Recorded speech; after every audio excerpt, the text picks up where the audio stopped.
परिजन था, न कोई परिवार था, न किसी से प्यार था।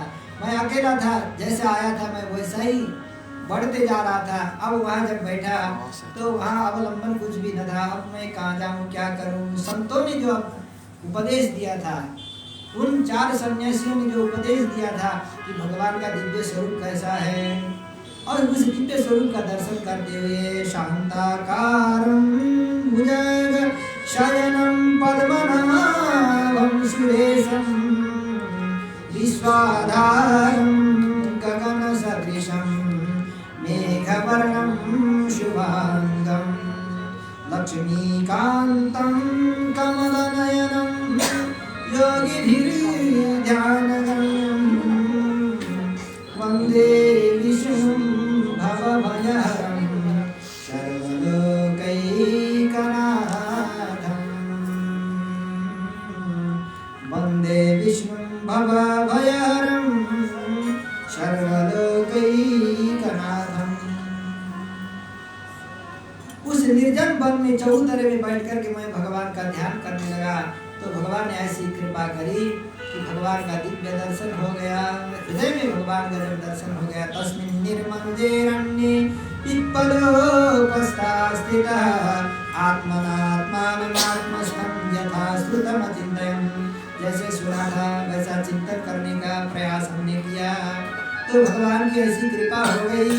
ध्यायतः चरणाम्बोजं भावनिर्जित चेतसा औत्कण्ठ्याश्रुकटाक्षस्य हृदयासीन् मे शनैर्हरिः। ध्यायतः चरणाम्बोजं, चरण कमल से लेकर के शिरोमणि तक दर्शन करने का प्रयास किया। पहले तो मेरा मन बहुत भटक रहा था, जब अभी कोई अवलंबन नहीं था, कहीं भटकने का स्थान भी नहीं था, तो मन एकाग्र, स्थान का प्रभाव होता है। देखिए अभी संपर्क नहीं हो सकता, आप जिस व्यक्ति से कॉल करना चाहते हैं अभी संपर्क नहीं हो सकता, वो पहुंच से बाहर है, फिर दोबारा प्रयास कीजिए। होता है जहाँ कोई स्थान का प्रभाव होता है, जहाँ टावर का पावर एकदम पावरफुल रहता है, वहाँ पर तुरंत संपर्क हो जाता है। तो जंगल का मंगलमय यह वातावरण था कि वहाँ कोई हल्ला नहीं, कोई अशांत वातावरण नहीं, एकदम शांत होकर के जब ध्यान करने लगे तो हृदय में भगवान का दर्शन हो गया। एक बार चरण से लेकर सिर तक जब दर्शन हो गया, तो दर्शन करते करते करते करते आनंद प्रफुल्लित हो गए और आंखों से अश्रुधारा बह रही है। नारद जी को कुछ भी पता नहीं, देह का गेह का सब कुछ भान हो गया। ध्यायतः चरणाम्बोजं भावनिर्जित चेतसा, भावनिर्जित चेतसा, भाव से चित्त में एकाग्र करके जब हृदय में एकत्र थे, मन वाणी शरीर का एक भाव करने लगे, तो भगवान हृदय में आ गए और दर्शन हो गया। प्रेमाति भरणिर्भिन्न लकांगोतिनिर्मितः, प्रेमाति भरणिर्भिन्न, प्रेम का भाव एकदम उमड़ के आ रहा है, आंखों से अश्रुधारा बह रही है, रोम एकदम खड़े खड़े हो गए हैं, रोमांचित एकदम पुलकित हो गया, संपूर्ण गात्र एकदम आनंद के समुद्र में डूब रहा है। हृदय में भगवान श्री हरि का दर्शन करते हुए, किंतु वह दर्शन बहुत देर तक टिका नहीं, भगवान अंतर्ध्यान हो गए। जब तक भगवान का दर्शन हो गया तब तक नारद जी को देह का गेह का कुछ भी भान नहीं हुआ, केवल भगवान का ही अनुभव हो गया था। जब भगवान अंतर्ध्यान हो गए, रूपम भगवतो यत्तन्मनः कांतम, मन को अत्यंत आनंद दिलाने वाला वह भगवान का जो दिव्य रूप है, सुचापहम, शोक सागर को सुखाने वाला, पूरा सुखा देने वाला, ऐसा दिव्य अनुभव भगवान का हो गया था। और जब भगवान अंतर्ध्यान हो गए, अब देवर्षि नारद महर्षि वेदव्यास से कह रहे हैं कि नारद व्यास जी, मैं जब भगवान अंतर्ध्यान हो गए एकदम व्याकुल हो गया और भगवान को ढूंढने के लिए मैं वन वन में तड़पने लगा, मार्ग मार्ग में खोजने लगा, और वृक्ष वृक्ष में, पत्ते पत्ते में कहाँ मेरे भगवान छुपे हुए हैं, और जहाँ एकदम पत्तों की गुच्छा है वहाँ पर जाकर के देखता, और फिर वहाँ से आगे इधर से उधर भटकता, उधर से उधर भटकता।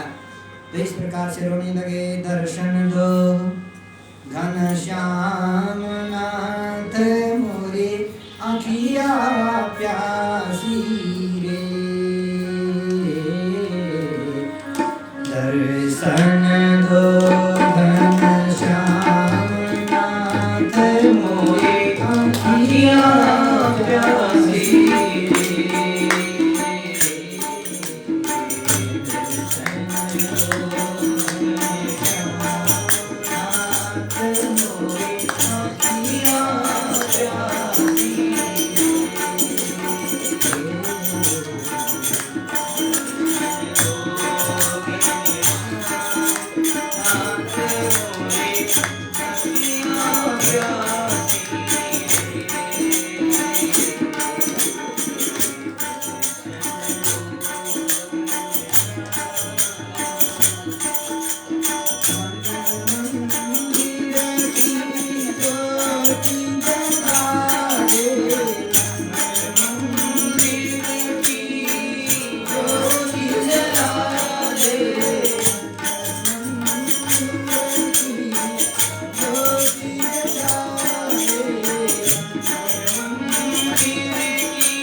दिदृक्षुस्तदहं भूयः प्रणिधाय मनोहृदि वीक्षमाणोऽपि न पश्यन् अवितृप्तैवातुरः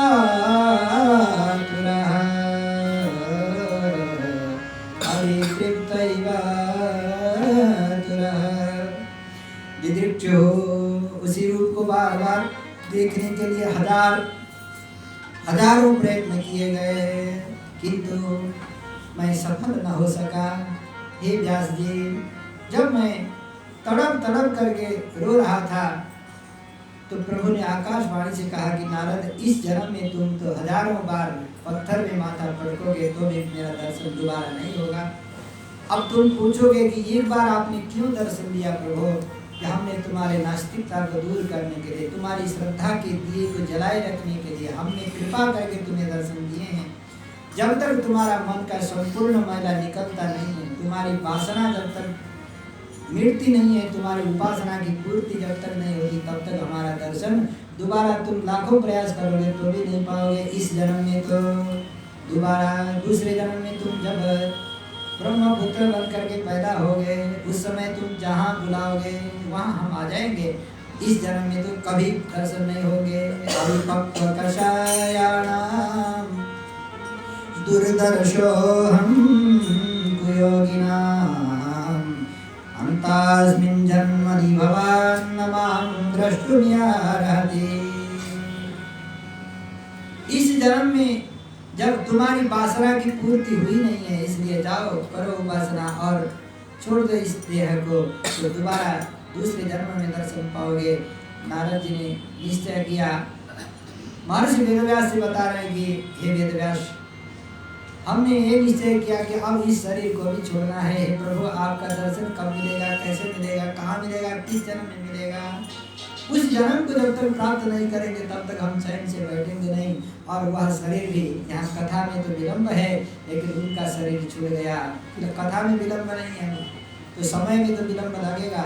और वह शरीर भी जब छूट गया, दूसरे जन्म में जब ब्रह्मा जी के बेटा बन करके उत्संगा नारदो यज्ञे दक्षो अंगुष्ठा प्रजापते, लोक पितामह ब्रह्मा जी के उत्संग यानी गोद से देवर्षि नारद का प्राकट्य हुआ।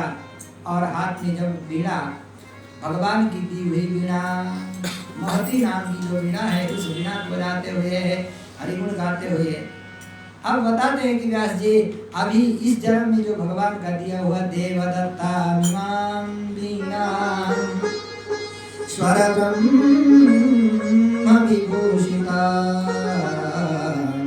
देवदत्ता वीणा स्वर ब्रह्म विभूषिता मूर्छयित्वा हरिकथां गायमान भगवान की दी हुई यह वीणा, इस वीणा को बजाते हुए हरिगुण गाते हुए जहाँ भी हम जाते हैं और भगवान वहाँ आ जाते हैं। हम जहाँ भी जाकर के भगवान का नाम गाते हैं वहाँ भगवान आ जाते हैं। नाम वसामि वैकुंठे योगिनां हृदयेन मद्भक्ता यत्र गायन्ति तत्र तिष्ठामि नारद। पद्म पुराण का वचन है कि भगवान कहते हैं कि हे नारद, जहाँ मेरे भक्त तन्मय होकर के भजन गाते हैं, कीर्तन करते हैं, इस कलयुग में और कोई दूसरा साधन नहीं है। मेरे नामों को गाते हुए जो झूमते हुए मस्ती में अलमस्त हो जाते हैं, तो वहाँ पर तो हम आ ही जाते हैं। अब यहाँ का कि भगवान जहाँ हम गाते हैं, भजन गाते हैं, वहाँ भगवान आ जाते हैं और कहते हैं कि नारद तुमने हमें क्यों बुलाया। और नारद जी कहते हैं कि प्रभु हमने कहाँ आपको बुलाया, हमने तो आपका नाम गाया, हमने आपका नाम गाया। अब भगवान कहते हैं कि तुमने हमारा नाम गाया और हम आ गए। तो यही कहानी है। प्रगायतः स्ववीर्याणि तीर्थपाद प्रियस्रवाः आहूतैव मे शीघ्रं दर्शनं याति चेतसि।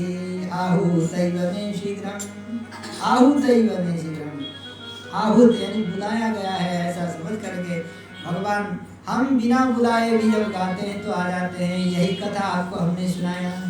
ऐसी भागवती कथा को आप सुनिए और भगवान का अनुभव कीजिए हृदय में। और यम नियम आसन प्राणायाम प्रत्याहार धारणा ध्यान समाधि अवस्था में हमारा मंगलानुशासन है, हमारा आशीर्वाद है।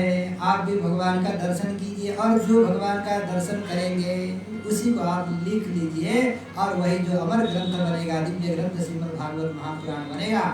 और इसी से आपके चित्त में और विश्व में जितने भी जो शांति को चाहने वाले लोग हैं उन सबको भी शांति का रास्ता बताने वाला, भगवान के स्वरूप को निर्धारण करने वाला वह दिव्य अमर ग्रंथ बनेगा। नारायण नारायण नारायण।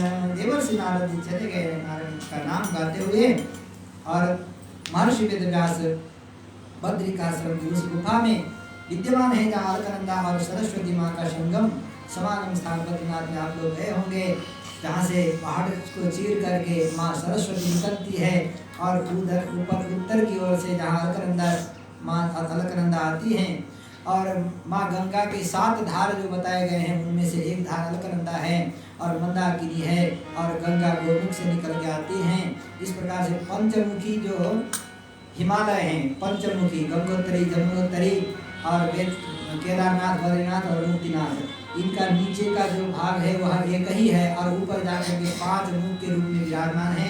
और केदारनाथ भगवान केदारनाथ सबको शिक्षा देते हैं और माँ गंगा जी भक्ति की शिक्षा देती हैं और केदारनाथ भगवान शंकर जी भगवान श्रीमन्नारायण की भक्ति करने के लिए ज्ञान का उपदेश करते हैं और बद्रीनाथ भगवान तपस्या करने का संदेश देते हैं और जब जमुनोत्तरी भी भगवान के चरणों में बहने के लिए संदेश देती हैं और मुक्तिनाथ भगवान मुक्ति देने के लिए विराजमान है। देखिए इन 5 देवताओं का एक ही। आजकल भले ही मुक्तिनाथ जो है नेपाल के अंदर आ गया हो, ये लकीर जो बाद में खींचा गया हो, लेकिन ये पंचमुखी जो हिमालय है, पंचमुखी हिमालय गंगोत्तरी, जमुनोत्तरी, बद्रीनाथ, केदारनाथ, मुक्तिनाथ, इन 5 देवताओं का जो स्थान वासस्थान चोटियों में बैठ करके पूरे भारतवर्ष को विश्व में ज्ञान का दीप और मुक्ति का संदेश देने के लिए विराजमान हैं। और वहीं पर बद्रीनाथ में महर्षि वेदव्यास भगवान आंख बंद करके नेत्र बंद करके जब समाधि में लग गए, गुरु जी की कृपा। नारद शब्द का अर्थ क्या है? अज्ञान को मिटा करके, अज्ञानतिमिरान्धस्य ज्ञानाञ्जनशलाकया चक्षुरुन्मीलितं येन तस्मै श्री गुरवे नमः। गुरुर्ब्रह्मा गुरुर्विष्णु गुरुर्देवो महेश्वरः, गुरु साक्षात् परं ब्रह्म तस्मै श्री गुरवे नमः। गुरु बिना ज्ञान कैसे उपजे? गुरु जी की कृपा हो गई और नारद जी की कृपा से महर्षि वेदव्यास आँख बंद करके अशांत मन को शांति में परिणत करते हुए भगवान के ध्यान में निमग्न हो गए। अब तो मन ऐसे भगवान में लग गया कि लोग कहते हैं कि भगवान में मन लगता ही नहीं महाराज, हम तो बैठे हैं झोली लेकर के, लेकिन मन तो बकरे चराने के लिए दुकानों में, बाजार में, व्यापार में, हिसाब किताब करने में, कैलकुलेटर यहीं अंदर बैठा हुआ है, यहाँ कैमरा अंदर ही फिट है। आँख बंद करेंगे तो भी अंदर का कैमरा जो सीसी कैमरा जो है अंदर फिट है, वो न जाने कहाँ से चोरी छुप करके वीडियो बनाते रहता है। बोल भक्त भगवान की तो भगवान में मन लगता नहीं। भगवान में मन लगने के लिए संत महात्मा महापुरुषों से जुड़ना चाहिए। उनसे कनेक्शन तार हो गया, तार के माध्यम से करंट आता है कि नहीं? तार के माध्यम से करंट आता है। यूं तो जलने के लिए, दिखाने के लिए, रोशनी देने के लिए तो करंट ही है, लेकिन बिना तार का करंट आता नहीं, बिना गुरु का ज्ञान होता नहीं। और सदगुरु से जुड़ गए, सदाचार्य से जुड़ गए तो भगवान से जुड़ गए। मान लीजिए जोड़ दिया तार, अब तो रोशनी अंदर ही अंदर विद्यमान थी और उसको जगा दिया, ज्ञान दीप को उकास दिया और प्रकाशित हो गया। भगवान का दर्शन मिला महर्षि वेदव्यास को। भगवान का जैसा दर्शन हो गया, भगवान का स्वरूप और भगवान का रूप, भगवान की विभूतियाँ और भगवान का ऐश्वर्य जो था, जैसा था, जैसा देखा वैसा लिखा, तो श्रीमद् भागवत महापुराण अमर ग्रंथ बन गया। बोलो भागवत भगवान की जय हो। या सम्मोहितो जीव आत्मानं त्रिगुणात्मकं परोऽपि मनुते नरथं तदगतं तत्कृतं च विपद्यते। साथ साथ में जब ब्रह्म दर्शन हो गया तो माया का भी दर्शन हो गया। जिस माया से मोहित होकर के जो माया के प्रपंच में फंसा हुआ जीव अपने आप को उसी का पिंड समझता है। आप कौन हैं? बोले मैं बजाज हूँ। बजाज क्या है? बोलो भाई राहुल जी, आप राहुल हो? राहुल किसका नाम है? बोले राहुल तो उनका नाम था, गौतम बुद्ध के बेटा का नाम था राहुल। आपका नाम राहुल है? अब नाम रख लिया और इस परिवार से जुड़ गए और समझते हैं कि हम बजाज हैं, हम राहुल हैं। ये कुछ भी नहीं। हम क्या हैं? बोले हम न हम हैं किसी के, न कोई हमारा इस दुनिया में। तो दुकानदारी के लिए भगवान ने भेजा है और हमने तो इसी भाजी के बाजार में आकर के भाजी को ही अपना शरीर समझ लिया, ये दुकान को ही मकान समझ लिया और इस दुकानदारी को ही अपना कर्तव्य समझ लिया। और यही तो माया है, यही तो माया है। माया या माँ जो है नहीं, जो था नहीं, जो रहेगा नहीं, अभी दिखाई दे रहा है और इसी को हमने अपना घर बना लिया है। इसी को अब आपके घर में 7 दिन के लिए आकर के कमरा हमको मिला है, हम कहेंगे कि हमारा घर है, तो आप भगाएंगे नहीं किसी को, फिर रखेंगे। हाँ आप लोग तो उदार बनाए हैं, लेकिन अब यहाँ आकर के पूरा रजिस्ट्रेशन मांगने लगेंगे तब पता चलेगा कि आप हमारा घर है और रजिस्ट्रेशन पास कर दीजिए तो कौन करने को तैयार है ना। तो ऐसा है कि ये माया के प्रपंच में कुछ ज़्यादा दिन, हमको 7 दिन मिला, आपको 7 कुछ ज़्यादा 7 मिले होंगे। एक वर्ष में कितने 7 होते हैं? बोले 52 7 होते हैं। कुल मिला के यही कुछ 36,500 दिन के लिए नौटंकी करने के लिए भेजा था। या सम्मोहितो जीव आत्मानं त्रिगुणात्मकं परोऽपि मनुते नरथं। यद्यपि परे है, शरीर से परे है, घर मैं नहीं हूँ, जैसे घर मेरा बोलते हैं वैसे ही शरीर मैं नहीं हूँ, शरीर मेरा है। कुछ दिन के लिए मेरा 2 दिन का बसेरा है ना, आया है तो जाएगा, जाना ही है। लेकिन इसी को अपना घर, अपना स्वयं अपने आप आत्मा समझ करके मोहित हो रहा है और उस अनर्थ को उपशमन करने का उपाय रास्ता लाइट भगवान ने दर्पण दिखाया है। श्रीमद् भागवत महापुराण ये क्या है? एक रोशनी है, एक लाइट है, एक दर्पण है, जिस दर्पण में अपना सकल दिखता है, अपना सब कुछ दिखता है। मैं कैसा हूँ, क्या कमी रह गई है मेकअप करने के लिए, श्रृंगार करने के लिए? दर्पण में जैसे सकल दिखता है, श्रीमद् भागवत को श्रवण करेंगे तो भीतर का सकल दिखेगा, आत्मा का स्वरूप दिखेगा, परमात्मा का स्वरूप छलकेगा। अनर्थोपशमं साक्षात् भक्ति योगमदोक्षते लोकस्य जानतो विद्वांश्चक्रे सात्वतः संहिताम्। अनर्थ का अंदर, कमरे के अंदर भी बंद हो गया, लॉक हो गया, तो ऑटोमेटिक लॉक वाला सिस्टम होता है ना, आजकल ऐसा सिस्टम आ गया है। अब नंबर भूल गए, सब कुछ बिसरा गए और इसी अंदर में, कमरे के अंदर भी बंदी हो गए, कैद के अंदर जैसा बंदी हो गए और उसको खोलने का कोई उपाय, कोई सूत्र लग ही नहीं रहा। तो उस बंधन को खोलने के लिए, कारागार से मुक्त बनने, कमरे से बाहर निकलने के लिए चाबी है श्रीमद् भागवत महापुराण। अनर्थोपशमं साक्षात् भक्ति योगमदोक्षते। भक्ति योग यानी परमात्मा से तार जुड़ने का और परमात्मा तक पहुंचने के लिए रास्ता खोलने का माध्यम है, उपाय है, चाबी है, कुंजी है, सब कुछ है। चाहे जिस तरह से हम देखना चाहें, जिसका श्रवण प्रेम से करने लगेंगे। यस्यां वै श्रूयमाणायां कृष्णे परम पुरुष पद्यते पुंसः शोकमोह भयापः शोक मोह भयापः। मनुष्यों को दुख देने वाले तीन चीज हैं इस दुनिया में, एक शोक है, एक मोह है और एक भय है। इन तीनों खाइयों से मुक्त बनने के लिए क्या है, बोले श्रीमद् भागवत महापुराण है, जिसके श्रवण करने से भगवान के चरणों में अनुराग प्रेमा भक्ति प्रकट हो जाएगी और इससे क्या होगा, बोले शोक नाश हो जाएगा। क्यों व्यर्थ चिंता करते हो, गीता का सार पढ़ लेना, क्यों व्यर्थ, जो होना था वो होकर रहेगा, जो नहीं होना था वो कभी होगा ही नहीं। तो व्यर्थ चिंता करने की क्या जरूरत है, अपना कर्तव्य कर ले जाओ। भक्ति उत्पत्ति शोक मोह भयापः। बस इसमें नशा लगना चाहिए, जैसे एक गंजेड़ी को गांजे का नशा लगता है। जब गांजे का टाइम होता है तो बिना एकदम बेचैन होता है बिना गांजे का।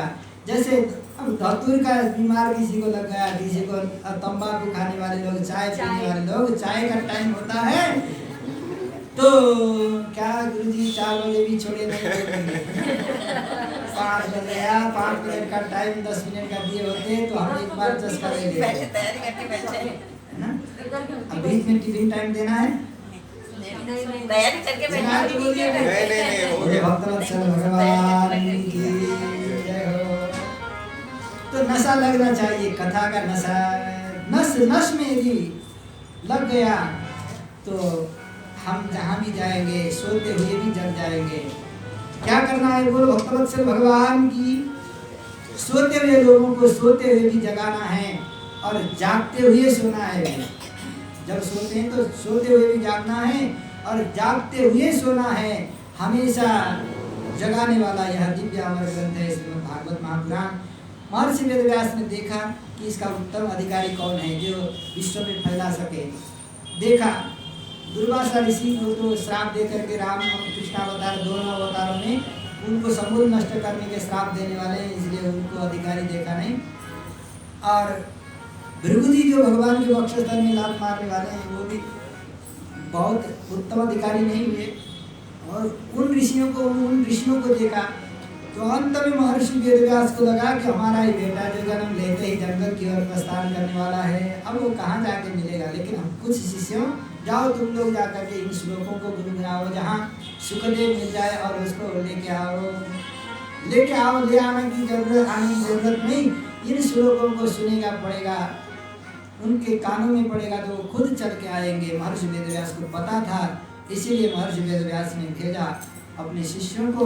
उन श्लोकों को गुनगुनाते हुए चले गए जहाँ समाधि में सुखदेव स्वामी जी महाराज थे, और वहाँ जाकर के जब सुनाया हो बकीयम स्तनकालकूटं जिगांसया पाययत प्रसादी देवे गतिं धात्र्युचितां तत्त्वज्ञं कंबादयालुं शरणं व्रजेम। अहो बकीयम, दयालु की पराकाष्ठा और सौंदर्य की पराकाष्ठा को झलकाने वाले दोनों श्लोकों को जब सुना, सुखदेव स्वामी महाराज आ गए और भागवती कथा का आद्योपांत अध्ययन किया, जिसमें सूर्य जी बता देंगे आत्मा रामाश्च मुनयः ये ग्रंथा अप्युरुक्रमे कुर्वन्त्य हैतुकीं भक्तिं इत्थं भूतगुणो हरिः। आत्मा रामाश्च, आत्मा में ही आराम करने वाले बड़े बड़े सिद्ध संत महान ज्ञानी लोग जिन गुरुक्रम त्रिविक्रम भगवान के चरणों में अनुराग करते हैं, प्रेमा भक्ति करते हैं, भगवान के गुण ऐसे हैं कि आत्माराम को भी अपनी ओर आकर्षित करते हैं। हरे गुणाच्युतमते भगवान बादरायणी अध्यगान महदाख्यानं नित्यं विष्णु जनप्रियः अध्यगान महदाख्यानं नित्यं विष्णु जनप्रियः। भगवान श्री हरि के गुणों में आकर्षित होकर के जिस तरह चुंबक के सामने फलाम स्वयं जो लोहा होता है वह आकर्षित होकर के, लोहा चुंबक के सामने स्वयं आकर्षित होकर के जाकर घूमने लगता है, इसी तरह भगवान के चरणारविंद में आकर्षित चित्त वाले बादरायणी सुखदेव स्वामी महाराज पूरा भागवत का अध्ययन करने लगे। श्री सुखदेव स्वामी जी महाराज की जय। भगवान की कथा सुनने के पहले भागवतों की कथा सुनना जरूरी है, क्योंकि गाय का दूध पीने से पहले माँ का दूध पिलाने की परंपरा है हमारे भारतवर्ष में। तो हरे गुणाक्षिप्तवदि परीक्षितो धराधर्षे जन्म कर्म विलापनम संस्थां च पांडुपुत्राणां भक्षे कृष्ण कठोरयम्। परीक्षितो धराधर्षे, राधर्षि परीक्षित का जन्म, और पांडुपुत्र जो माता द्रौपदी के 5 बेटा थे, उन 5 बेटाओं को रात्रि में अश्वत्थामा ने सोए हुए 5 बेटाओं को मारा और उनका सर अलग करके, धड़ से अलग करके काट के लेके गया। जहाँ दुर्योधन अंतिम सांसें ले रहा था, उसके हाथ में ले जा करके 5 बेटा द्रौपदी के 5 पुत्रों के सर दिए और उसको पकड़ा दुर्योधन ने।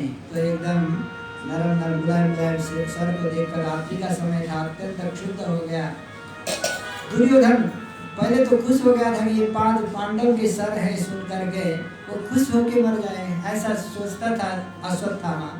अश्वत्थामा ने दुर्योधन से कहा कि महाराज, आपको हमने देखा है कि हजारों 10,000 सैनिकों के बीच में आप घिरे रहते थे, आज तो हजारों सियार और गीदड़ आपके पीछे भाग रहे हैं और गिद्ध और कौवा जो है आपको आपके कच्चे मांस को खाने के लिए लालायित होकर के आ रहे हैं। इस दुर्दशा को देखा नहीं जा रहा, इसलिए मैं आपको खुश करने के लिए ये योजना करके लेके आया हूँ।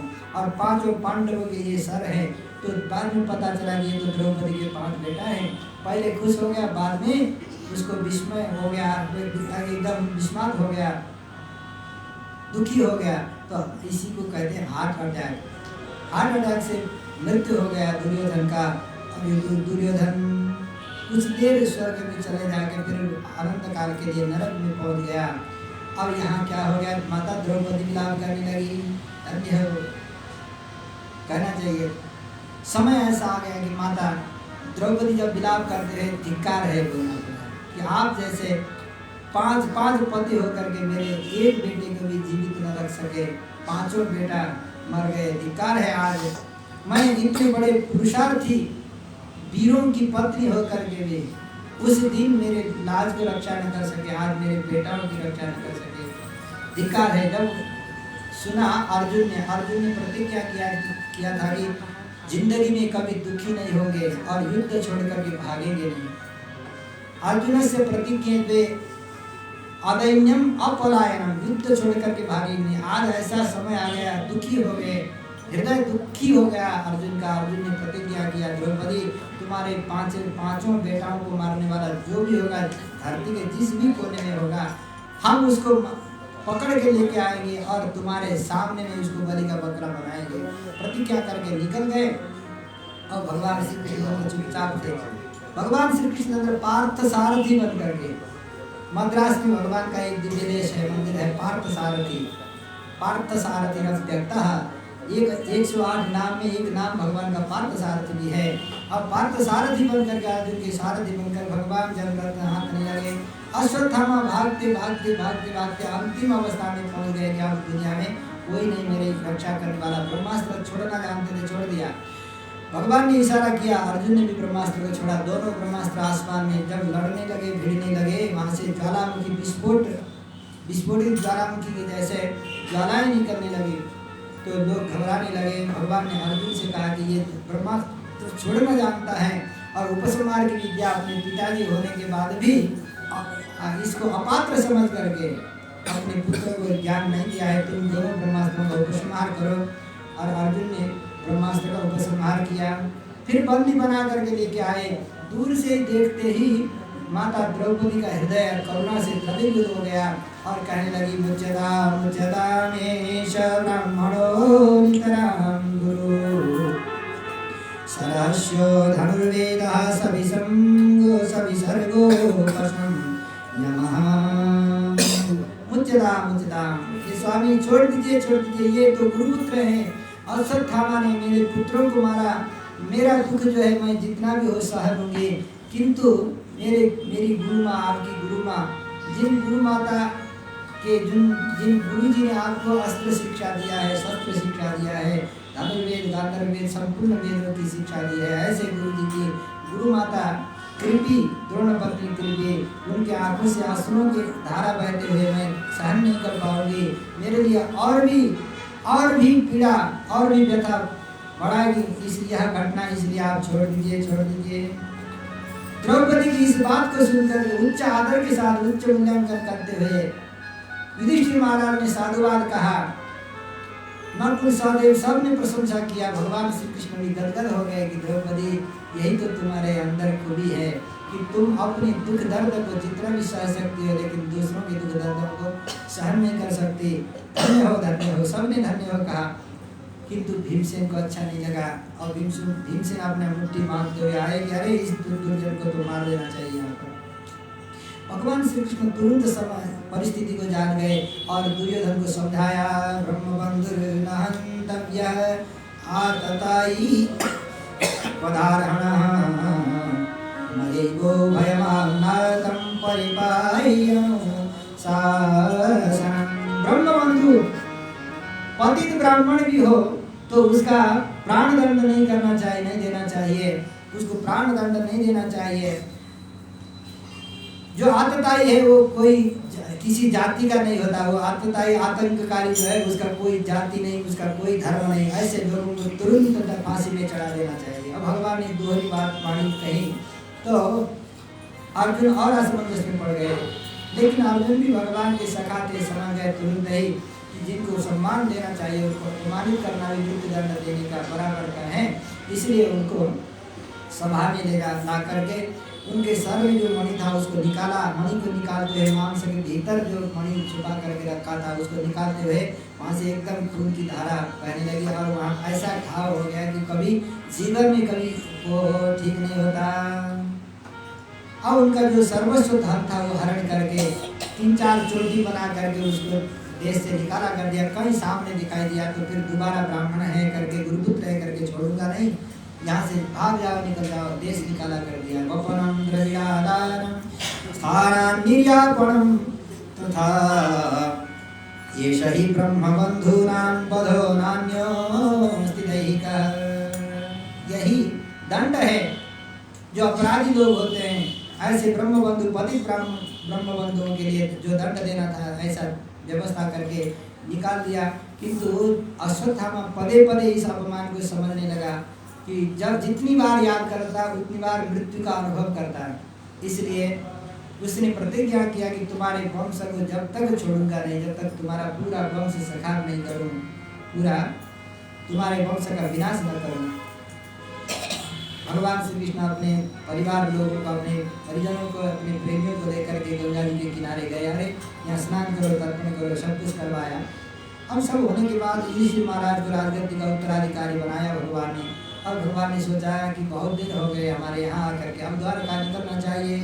जाने के लिए जैसे ही भगवान एक चरण को रथ के ऊपर रख रहे थे और दूसरे चरण जमीन में अभी उतारने वाले थे, रथ में उतरने वाले थे, इतने में ही उत्तरा आ गई और उत्तरा ने भगवान की शरणागति की है। 2 श्लोकों में भगवान की स्तुति की है माँ उत्तरा ने।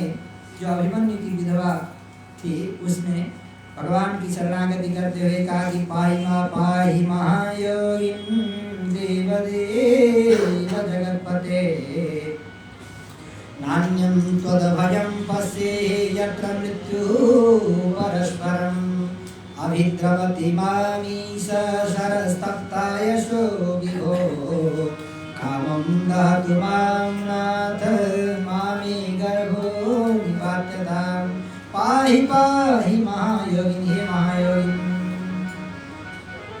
महायोगी कोई महायोगी योग सिद्ध पुरुष होंगे वही मृत्यु से बचा सकते हैं।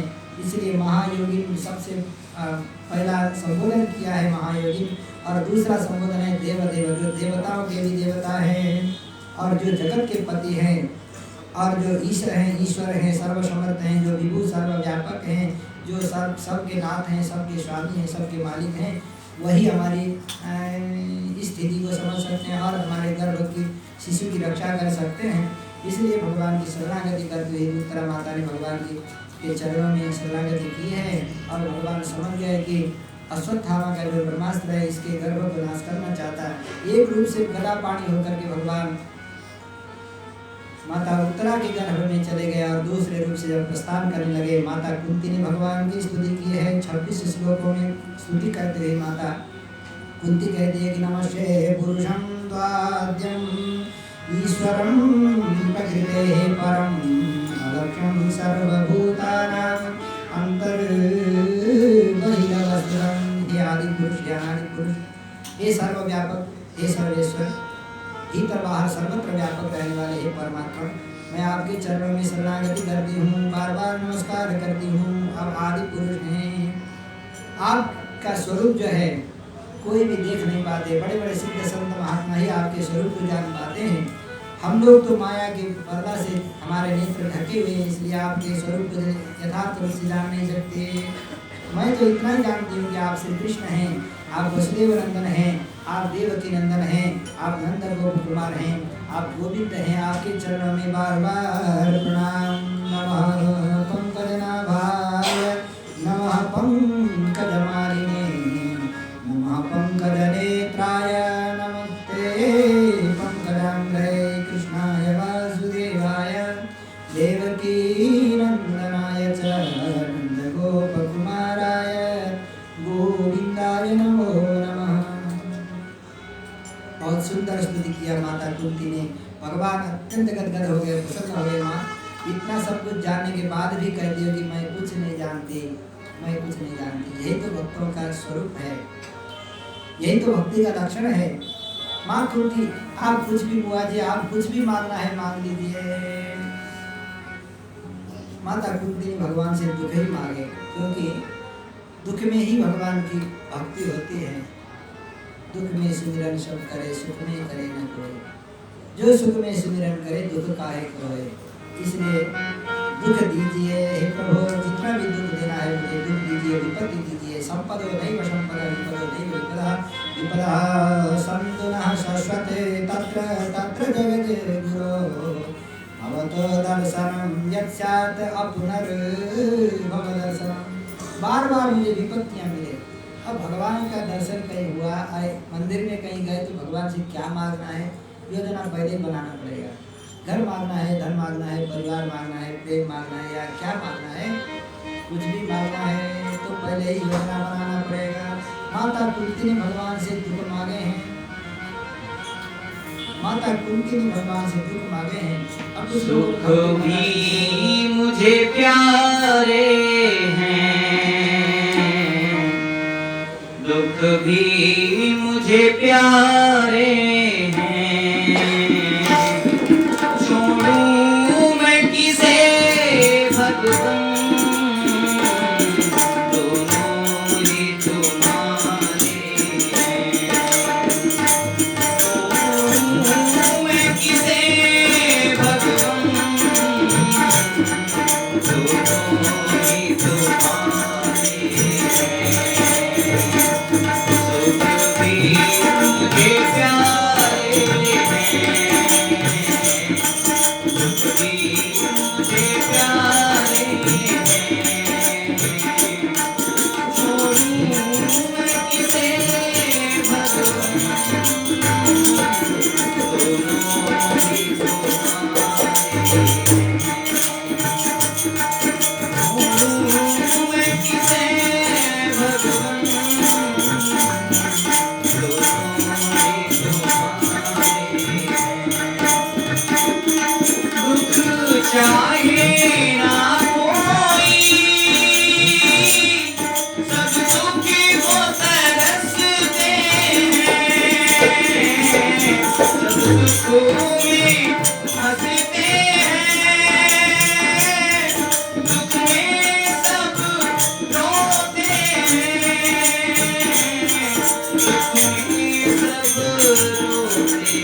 तो हमारी बात है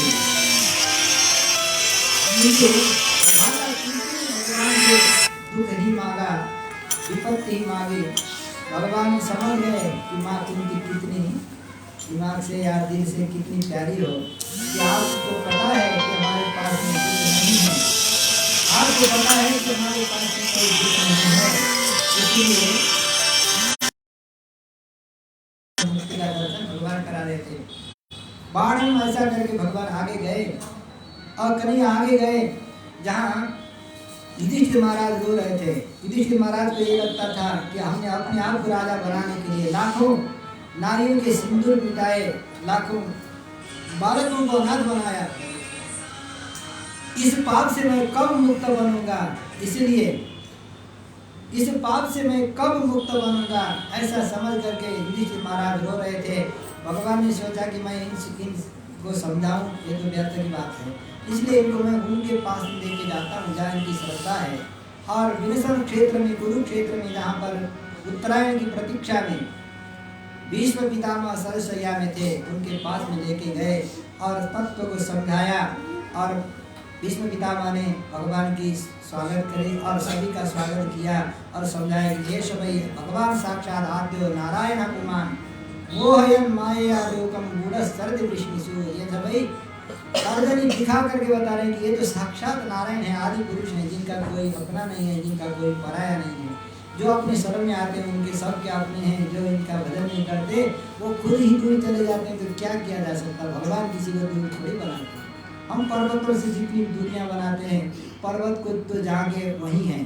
पर्वत जो अपने हम लोगों को जो अमृत की वर्षा करने के लिए, जल देने के लिए, फल देने के लिए, छाया देने के लिए, सब कुछ देने को तैयार है, लेकिन हम दूरी बना के जाते हैं तो हम पर्वतों का क्या दोष होता है। ऐसे ही भगवान किसी के पराया नहीं है, किसी के दूर नहीं है, लेकिन जो भगवान का भजन करते हैं उनके लिए भगवान अपने अत्यंत नजदीक है।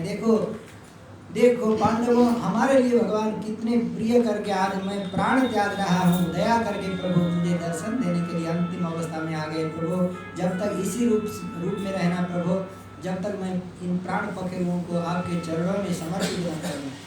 भगवान ने इसके बीच में युधिष्ठिर महाराज को समझाया कि आपको जो भी सुनने की इच्छा है, जो भी प्रश्न करना है, दान धर्म, राज धर्म, मोक्ष धर्म, स्त्री धर्म, समाज धर्म, क्या क्या है वो सब पूछो। बाद में इनके बाद में आपको समझाने वाला कोई नहीं मिलेगा। बहुत लंबे और विस्तार रूप में युधिष्ठिर महाराज ने प्रश्न किया। जो अनुशासनिक नाम का एक पर्व है, 18 पर्वों में महाभारत में, उसमें पूरा का पूरा उपदेश दिया है। मनुष्य होकर के, साधारण मनुष्य होकर के कैसे जीना है और मनुष्य होकर के भगवान के चरणों में अनुराग करने वालों को कैसे जीना है, वो सब समझाया है। समझाते समझाते माता द्रौपदी वहाँ पर हंस पड़ी और उसका भी रहस्य उद्घाटन हो गया कि आज इतना दिव्य उपदेश देने वाले आपका यह ज्ञान उस समय कहाँ गया था जब भारी सभा में मेरी बेइज्जती हो रही थी। तो सभी लोगों ने पूछा, ये तो सही बात है कि आप उस समय कुछ बोल न सके तो अभी तो बड़े उपदेशक बन रहे हैं, क्या बात है। तो समझाया कि अन्न दोषो ज्ञान विरोधी, सहवास दोषो भोग विरोधी। लोकाचार्य स्वामी महाराज श्री वचन भूषण नाम के दिव्य ग्रंथ में उपदेश करते हुए कहते हैं कि अन्न दोषो ज्ञान विरोधी।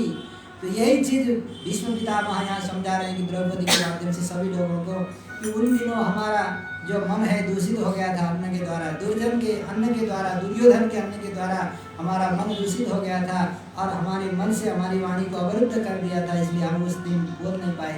तो आज कैसे बोल रहे हैं? बोले आज तो पूरा अन्न जो जिस अन्न से हमारा शरीर में खून भरा हुआ था वो सब निकल गया है, इसलिए अब मन शुद्ध हो गया। अब मरने वाला व्यक्ति कभी झूठ नहीं बोलता।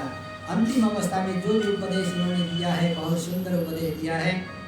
और इसी प्रसंग में विष्णु सहस्रनाम स्तोत्रम का अवतरण हुआ है। को धर्मः सर्वधर्माणां भवतः परमो मतः किं जपन्मुच्यते जन्तुर्जन्म संसारबन्धनात्। जगत प्रभुं देवदेवम् अनन्तं पुरुषोत्तमं स्तुमन्नाम सहस्रेण पुरुषः सततोत्थितः तमेव चार्चयन् नित्यं भक्त्या पुरुषमव्ययं ध्यायन् स्तुमन् नमस्यश्च यजमानस्तमेव च। इन्हीं मंत्रमालाओं के द्वारा विश्वं विष्णु वशंकारः, इन मंत्रमालाओं के द्वारा रोज घर में अर्चना करना चाहिए। सब हो सके तो तुलसी से अर्चना करना, नहीं तो इन्हीं मंत्रों का पाठ करना, इन्हीं मंत्रों का जाप करना। इससे बड़ा कोई यज्ञ नहीं होता, नाम यज्ञ के बराबर का कोई यज्ञ नहीं होता।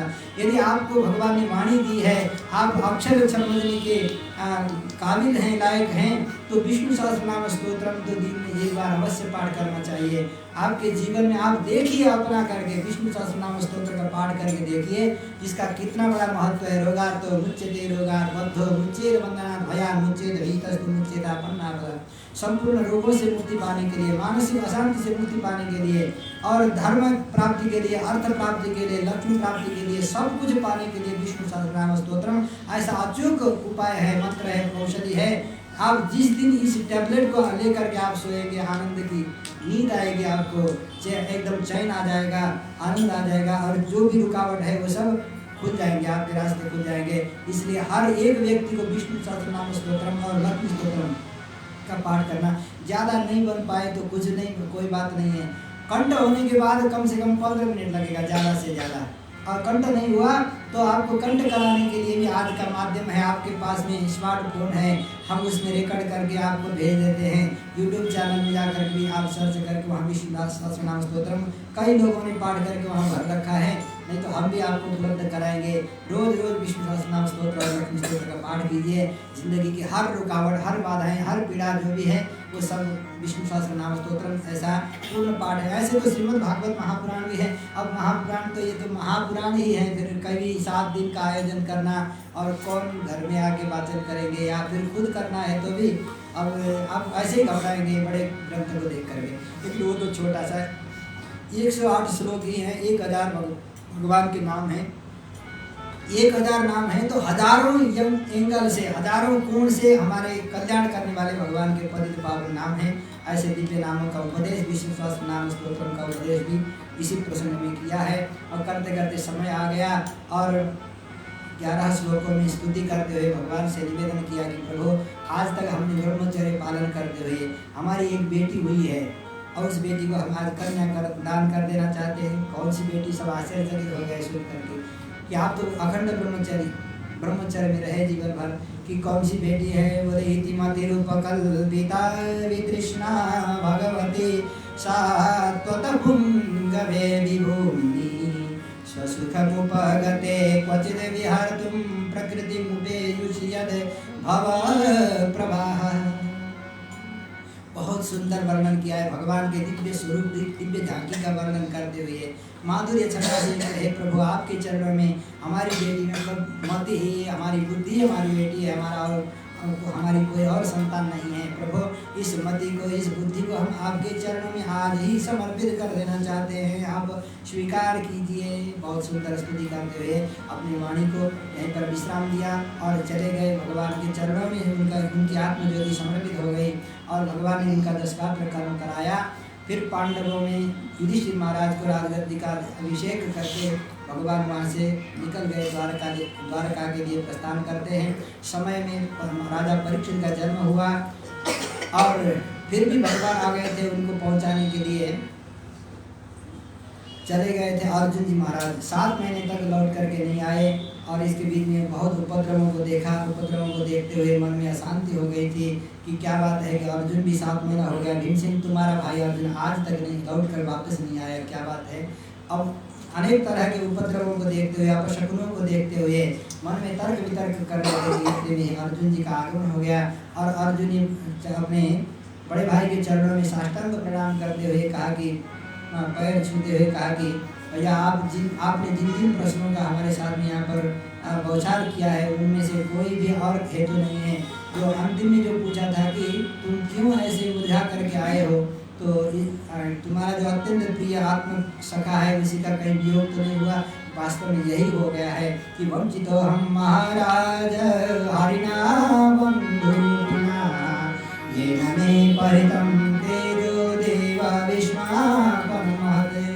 मैं अत्यंत वंचित हो गया हूँ, जिनको आज तक हमने सर्वस्व समझा था, कभी अपमान भी किया, कभी तिरस्कार भी किया, कभी कृष्णा ऐसा करके हमने बुलाया, उनको छोटे नामों से बुलाया, लेकिन वो तो बहुत बड़े नाम से पुकारने लगे थे। जिन्होंने हमें हे अर्जुन, हे कुरुनंदन, हे पार्थ, हे सखा ऐसा करके जो बुलाया, उनकी वाणी मधुर वाणी आज भी मेरे हृदय में गुंजायमान है, मेरे दिमाग में गुंजायमान है। भैया मैं क्या आपको बताऊं कि वो छोड़ करके चले गए। सुनने के बाद सभी पांडवों को लगा कि अब तो हम लोगों को भी जाना चाहिए। देवर्षि नारद जी ने जो समय का निर्धारण किया था वो समय आ गया। राजर्षि परीक्षित को संपूर्ण पृथ्वी का पति मालिक बनाकर, राजा बनाकर चक्रवर्ती सम्राट के रूप में अभिषेक करते हुए पांडवों ने स्वर्गारोहण किया। समय में जाकर शतपथ तक युधिष्ठिर जी महाराज पहुंच गए और अकेले सारे भाइयों का देहांत हो गया, बीच में ही शरीर छूट गए और युधिष्ठिर जी महाराज सशरीर स्वर्ग में जाने वाले थे। उनको विमान आ गया था, उनका अभिमान पूरा समाप्त हो गया था। जिनका अभिमान समाप्त होता है उनको विमान स्वर्ग से आता है। तो जहाँ विमान आ गया था वहाँ परीक्षा करने के लिए एक कुत्ता पीछे पीछे चला गया था। तो विमान में आने वाले लोगों ने कहा कि आप जाना है तो आइए, कोई बात नहीं, लेकिन इसको ले जाने पाएंगे, आप इसको आप नहीं ले जा सकेंगे।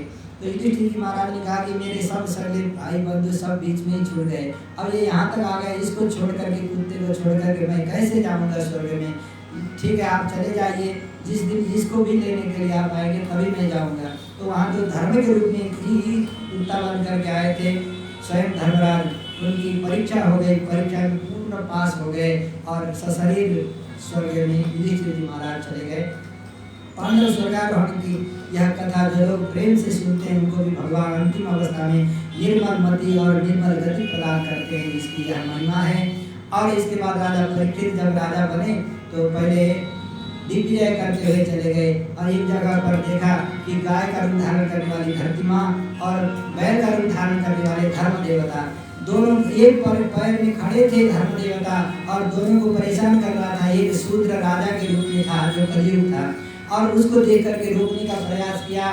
तो कलियुग ने अपना बाल खुजलाते हुए कहा कि प्रभु हमें भी तो कहीं रहने के लिए स्थान दीजिए। 4 जगह पर जहाँ मदिरा पान करने वाले लोग हों और जहाँ हिंसा करने वाले, मांस मछली खाने वाले लोग हों, वहाँ जा करके तुम रुक जाओ। तो 2 जगह 4 जगह तो कम से कम दीजिए। 4 जगह जहाँ पत्ते खेलते हैं, ताश खेलने वाले, युद्ध क्रीड़ा करने वाले लोग हैं, वहाँ जा करके रुको। तो स्त्रियाँ सुना और जो व्यभिचारी स्त्रियां हैं वहां भी जाकर के तुम रुक सकते हो। प्रभु ये सब ये गंदे गंदे स्थान हो गए, ये तो अच्छा कीजिए प्रभु जाओ सोने में जाकर के बैठ जाओ। अब सुवर्ण में अन्याय से उपार्जित जो सोना है उसमें कलयुग का निवास हो गया। समय पाकर के राजा परीक्षित जब दिग्विजय करते करते एक बार वन विहार करने की इच्छा करते हैं तो एक मुकुट जो जरासंध का मुकुट धारण करके निकल पड़े तो वही कलयुग का निवास था। समीक ऋषि के आश्रम में पहुंच गए, सारा सैनिक उनसे अलग हो गए थे, सैनिक से पिछड़े हुए राजा समीक के आश्रम में जाकर के जब कहते हैं कि मुझे जल दीजिए तो समाधि अवस्था में समीक ऋषि थे, उनको कुछ भी पता नहीं चला, बाहर का भान नहीं हुआ। और बाहर निकलते समय राजा परीक्षित ये तो भोगी महात्मा है, इनको तो ऐसा ही सम्मान करना चाहिए। और धनुष के कोटि से मरे हुए सांप को उठाया, गले में ले जाकर लटका दिया और चले गए इंद्रप्रस्थ में। वहां देखिए यहाँ से वन विहार करने के लिए वहां पहुंच गए कोसी नदी के किनारे में, जहाँ विभांडक ऋषि का आश्रम हुआ करता था, उसके पास में समीक ऋषि का आश्रम था। और जहाँ आकर के मुकुट निकाला उनको पश्चाताप तो पहले भी हो गया था। इधर जहाँ सुना श्रृंगी ऋषि ने कि हमारे पिताजी के गले में मरा हुआ सांप किसी राजा ने लटका दिया, उन्होंने तुरंत ही कौशिकी का जल हाथ में लेकर उषा और कौशिकी का जल दोनों निशान हाथ में लेकर के बाद भद्रम विसर्जहा सातवें सप्तमे हनि, सप्त का अर्थ 7, म का अर्थ 5, ऐसा व्याख्या करने वाले आचार्य लोग अर्थ लगाते हैं कि 12वें दिन में तुम्हारी मौत हो जाए हे राजा, दुष्ट राजा। राजा होकर के तुम सब हमारे रक्षक होकर के भक्षक बन के आए तो तुम्हें ऐसा ही दंड देना चाहिए। उद्दंड राजा का यही दंड होता है, ऐसा जब श्राप दिया तो दंड देने योग्य लेकिन थे नहीं, लेकिन थोड़ी सी गलती की वजह से उनको ऐसा श्राप मिला।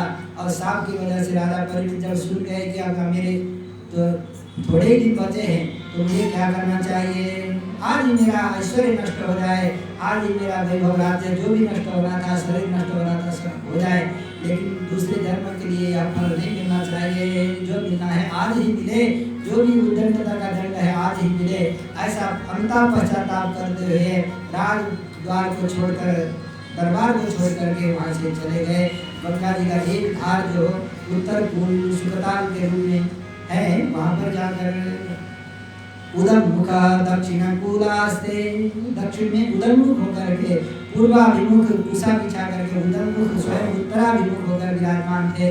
राजा परीक्षित शरीर त्याग रहे हैं ऐसा समझकर सुनकर बड़े बड़े संत सिद्ध महात्मा मलात्मा विमलात्मा शुद्धात्मा यतीन्द्र योगीन्द्र संत सन्यासीगण सब आ गए। बड़े बड़े लंबे दाढ़ी मोछ वाले बड़े बड़े महात्मा आ गए और सभी देख रहे हैं कि राजा परीक्षित कैसे शरीर त्यागेंगे। राजा परीक्षित ने सभी का सम्मान किया। अब वहाँ कुछ धन पाने के लिए तो कोई भी आए नहीं थे, क्योंकि राजा तो राजगद्दी से च्युत हो गए, छोड़ छाड़ करके आए हैं, तो राजा कैसे शरीर त्यागेंगे। राजा ने तो ऋषियों से प्रश्न की झड़ी लगा दी कि मरने वाले लोगों को करना क्या चाहिए। अब बड़े बड़े संत सिद्ध भी अब वेदों के पन्ने पन्ने उपनिषदों के पूरे पन्ने पन्ने पढ़ करके देखते हैं कि टटोल करके कहीं भी 7 दिन में मरने वालों को क्या करके मरना चाहिए। इसी के बीच में तथा भगवान व्यासपुत्र स्वयं भगवान ही व्यासपुत्र बन करके प्रकट हो गए। तथा भगवान व्यासपुत्र यदीक्षया कामकमानो नपेक्षा अलक्षलिंगो जलावतुष्टो अवधूत देश में सुखदेव स्वामी महाराज का सौंदर्य का वर्णन करते हुए सूत जी महाराज कहते कि हमारे गुरु जी कहते हैं बोले भगवान श्री कृष्ण का जैसा स्वरूप है श्यामम सदा भगवान श्री कृष्ण जैसे श्याम सुंदर है। श्याम सुंदर का मतलब क्या है, श्याम भगवान क्यों श्याम विग्रह के हैं, गगन सदृश आकाश का जैसा वर्ण है, भगवान का भी वैसा ही वर्ण है। क्यों ऐसा वर्ण है, बोले अनंतता का द्योतक है और निर्मलता का द्योतक है, जहाँ कोई दोष नहीं है। भगवान न का मतलब अखिल हेय प्रत्यनीक कल्याण एकता श्वेतर समस्त वस्तु विलक्षण आनंद ज्ञानानंद के स्वरूप भगवान भाष्यकार रामानुज स्वामी महाराज गद्य त्रय में शरणागति गद्य में कहते हैं कि अखिल हेय प्रत्यनीक कल्याण एकता, त्यागने योग्य तो कुछ भी नहीं है भगवान में, दोष रति भर नहीं है और कल्याण गुण अनंत कल्याण गुण है। ऐसे अनंत कल्याण गुण भगवान में है। जहाँ जल यद्यपि सफेद है, जल का रंग जो है सफेद है, फिर फिर भी ज्यादा एकदम निर्मल जल जहाँ होता है वहाँ नीला नीला जल का स्वरूप सकल दिखता है। इसी प्रकार भगवान भी निर्मल गुण के कारण है और निर्मलता का द्योतक है कि नीलापन और अनंतता का द्योतक है कि नीलापन। तो ऐसे नीले वर्ण में भगवान जैसे हैं ऐसे ही सदा पीछे भजोक्त लक्ष्मण भगवान श्री कृष्ण की जैसी मूर्ति है, जैसी स्फूर्ति है, जैसा स्वरूप है, जैसा सकल है, पूरा सुखदेव स्वामी जी का भी ऐसा ही है। भगवान का ध्यान करते करते भगवान का कलर जो है सुखदेव स्वामी महाराज में उतर गया है। इतना ही फर्क है कि भगवान श्री कृष्ण चंद्र सदा सदा 16 श्रृंगार में से सजे रहते हैं, लेकिन सुखदेव स्वामी महाराज को तो एक कमी भी नहीं नसीब में, क्योंकि वो बाल कभी दिगंबरम वक्र विशीर्ण केशम प्रलंब बाहुम समरोतमाभम प्रलंब प्रकीर्ण, उनके बाल ऐसे फैले हुए हैं और खुले बाल हैं और दिगंबरम पूरे उनका श्रृंगार सौभाग्य बढ़ाने के लिए तो दिशाएं ही वस्त्र हैं, कोई शरीर में अंग वस्त्र भी नहीं, कौपिन के अलावा कुछ भी नहीं। ऐसे श्री सुखदेव स्वामी महाराज अत्यंत सुंदर सौंदर्य से युक्त ब्रह्म तेज जिनके मुखारविंद से छलक रहा है, ऐसे सुखदेव स्वामी महाराज का जब आगमन हुआ, छोटे छोटे बालक और कुछ नारियां इतनी सुंदर है कि बोलते कितना सुंदर बोलते होंगे, बुलाने के लिए पत्थर कंकड़ फेंक रहे हैं, लेकिन सुखदेव स्वामी महाराज को कोई परवाह नहीं।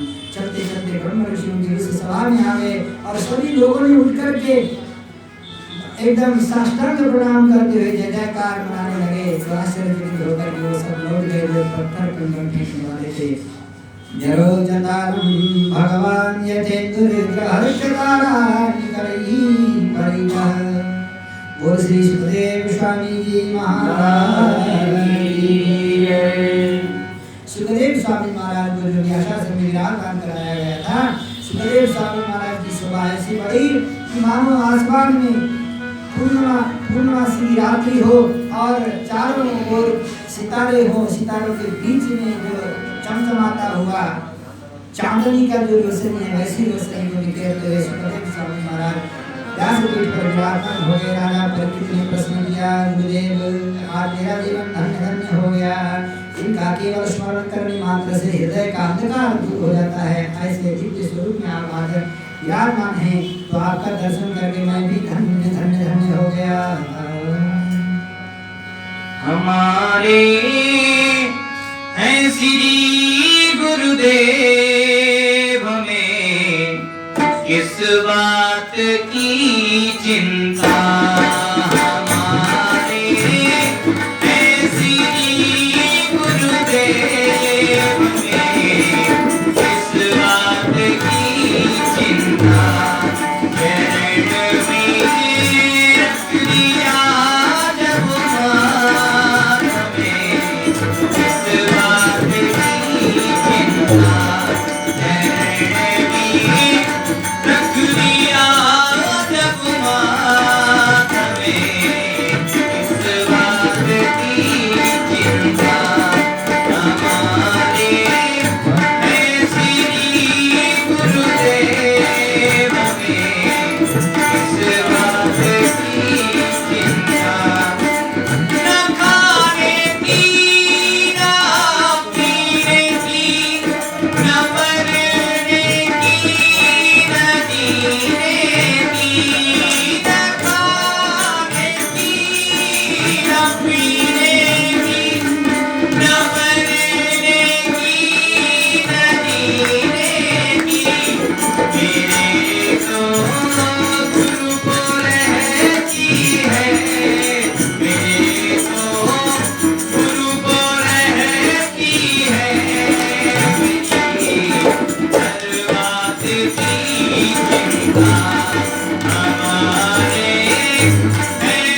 पुंसां सद्यः शुद्ध्यन्ति वैक्रिया किं पुनर्दर्शन स्पर्श पादः शौचासनादिभिः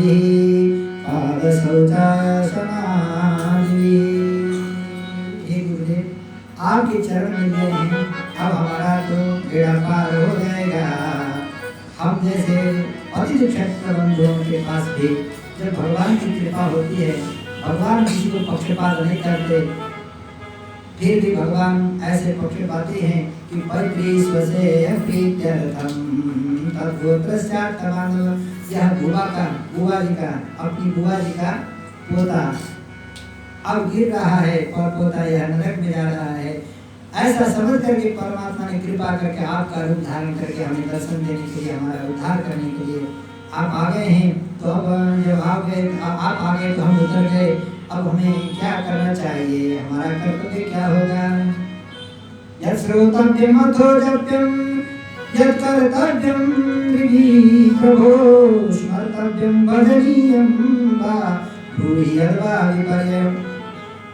सुनने से कल्याण होता है तो हम कौन सी कथा सुने, और जब करने से कल्याण होता है, मुक्ति मिले, तो कौन सा मंत्र हम जप करें, और कोई कर्तव्य है या स्मर्तव्य है किसका स्मरण करके मरना उचित है, और भजनीय बात किसका भजन करें, कैसे भजन करें, किसका भजन करें? गुरुदेव कृपा करके बताइए। पूषसे यत् कार्यं म्रियमाणस्य सर्वथा सर्वथा मरने वाले।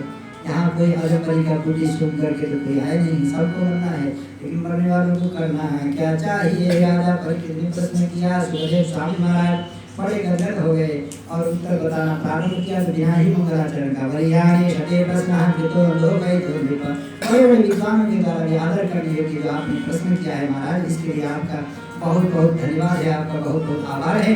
जो आपने उपकार सभी का किया है, सुनने के लिए बहुत कथाएं हैं, और जो तत्व न जानने वाले लोग हैं उनके लिए उनका समय तो निद्रया ही अतेनकम, पूरी रात तो सो करके निकल जाती है, और व्यवसाय करके जो दीप निकल जाता है, और दीप में जो अर्थ आर्जन के लिए भरण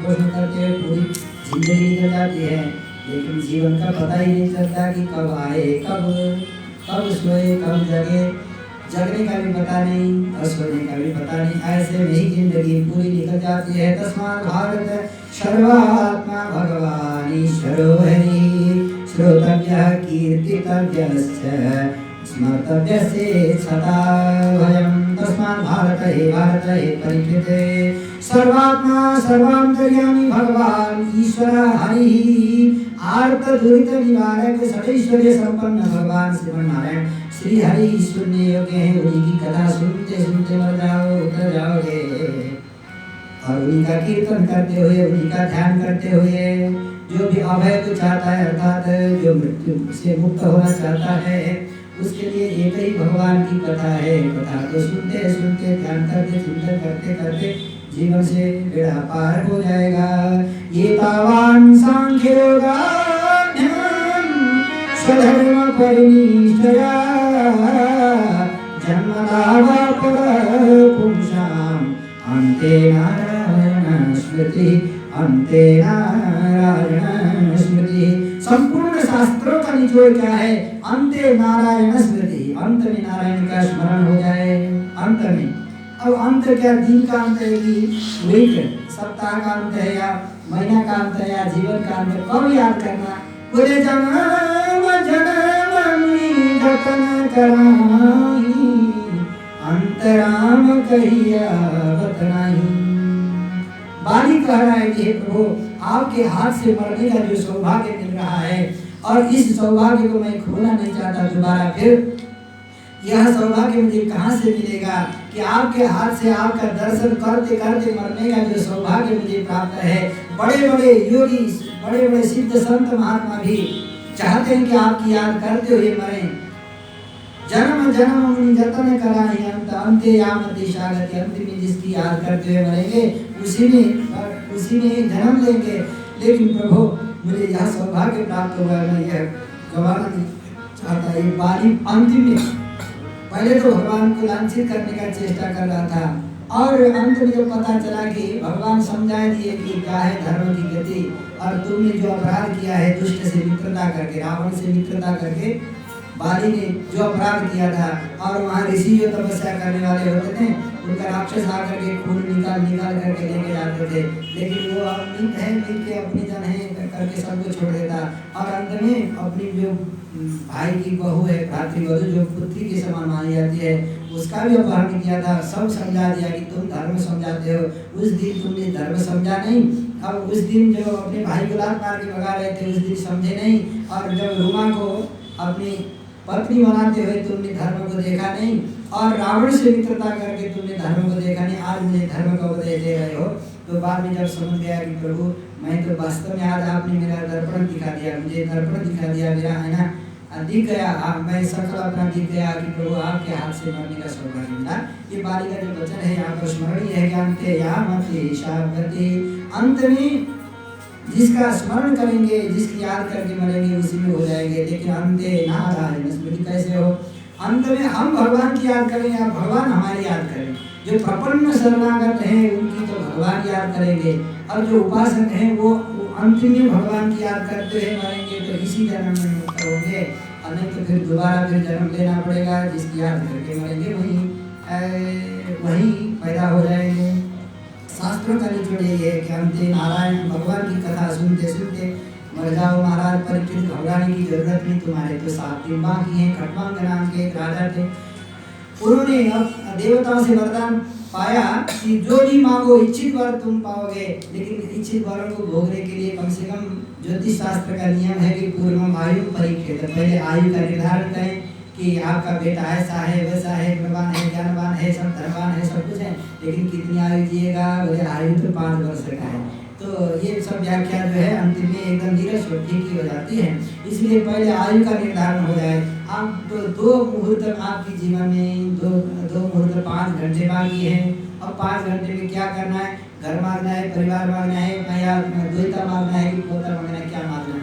आजकल के हम लोग होते कुछ पता चलता पहले ही तो घबरा के 5 दिन या क्या 5 वर्ष के बाद भी मरेंगे, कोई निश्चित तारीख बता दे तो आज से हम चिंतित होकर के खाना पीना सोना सब कुछ छोड़ जाएंगे।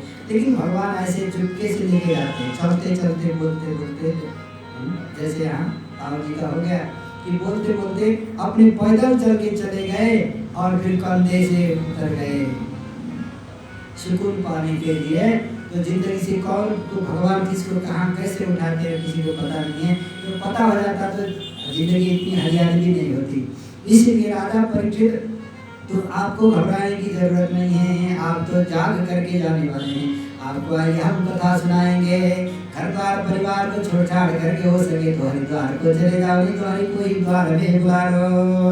अंत काले तो पुरुष आगते गत सात्वसः छिन्द्यादशंग शस्त्रेण स्पृहां देहे अनुएकतम् स्पृहां देहे अनुएकतम्। अंत काले तो अब मुझे मरना है यह निश्चित हृदय कर लेता है तो उस दिन के बाद क्या करना है, जैसे कीचड़ के अंदर ही कमल का पुष्प खिलता है, कांटों के बीच से गुलाब निकलता है, ऐसे ही जिंदगी में कचड़े के अंदर कांटों के अंदर भी जिंदगी को मुस्कुराना चाहिए। जिंदगी से मुस्कुराना चाहिए, हमेशा मुस्कुराते हुए। और शरीर में जो ममता है, शरीर संबंधियों में, बंधु बांधवों में जो ममता है यह छूटना बड़ा मुश्किल है, इसको छोड़ना पड़ेगा। इस बंधन को इस श्रृंखला को तोड़ना पड़ेगा और छोड़ करके धीरा पुण्य तीर्थ जलाभूत शुचोदितासीनः एकांत देश में जाकर के यम नियम आसन प्राणायाम प्रत्याहार धारणा ध्यान समाधि अष्टांग योग को करते हुए मन को परमात्मा से जोड़ना है। यह पूरा विराट ब्रह्मांड जो है भगवान का विराट स्वरूप है। और ये विराट स्वरूप अतर्कित शुद्ध तरातर रठातर पाताल तक के 7 लोग हैं।